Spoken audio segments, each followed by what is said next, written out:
Hello, my friends. Welcome back to another week of Nuggets.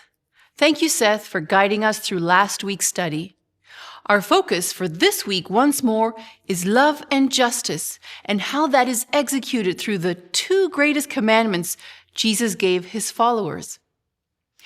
I've heard some Christians ask questions like, why do we have to take care of the planet if we know it's all going to get destroyed in the end and God is going to make a new earth?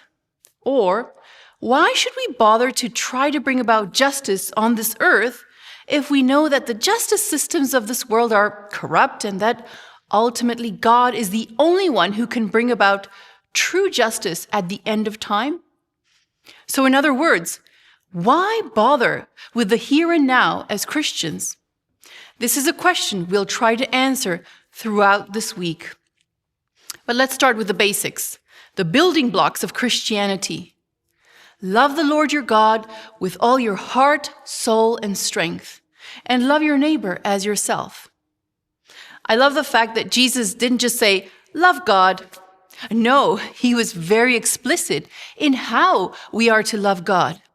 Number one, with all your heart. That typically represents a person's emotions, inclinations, desires, or mind. How do we love God with our affections?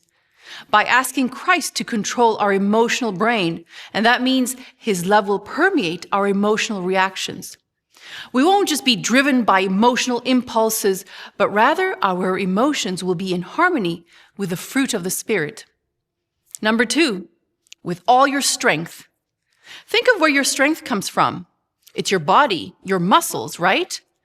I like to think that when we love God with all our strength, all our physical movements, behaviors, and actions, and our bodies reflect the love of God in our lives.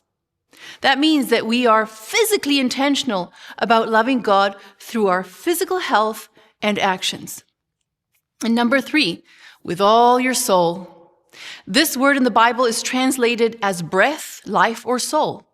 In the New Testament, it is translated as life or lives, clearly referring to this life. In some cases, the word soul simply refers to people, and in other cases, it is used as the equivalent of some personal pronoun. Sometimes the word soul even refers to emotions, natural appetites, the mind, or the heart. Nowhere in the original languages of the Bible is the word soul referring even remotely or implying that it is a conscious entity that is able to survive the death of the body and therefore be immortal. So there should be no confusion that loving God with all of our soul is about our existence here on earth as mortals carrying out his love on this fallen planet with every fiber of our being. Devout Jews would recite the Shema every morning as a mandate that came directly from God, and that's a great way to start the day. But if there's no love in our heart, soul, and strength and mind, obedience to this commandment is pointless. In the same manner, that love has to permeate our interactions with others and thus fulfill the commandment, love your neighbor as yourself. But more on that in the days to come.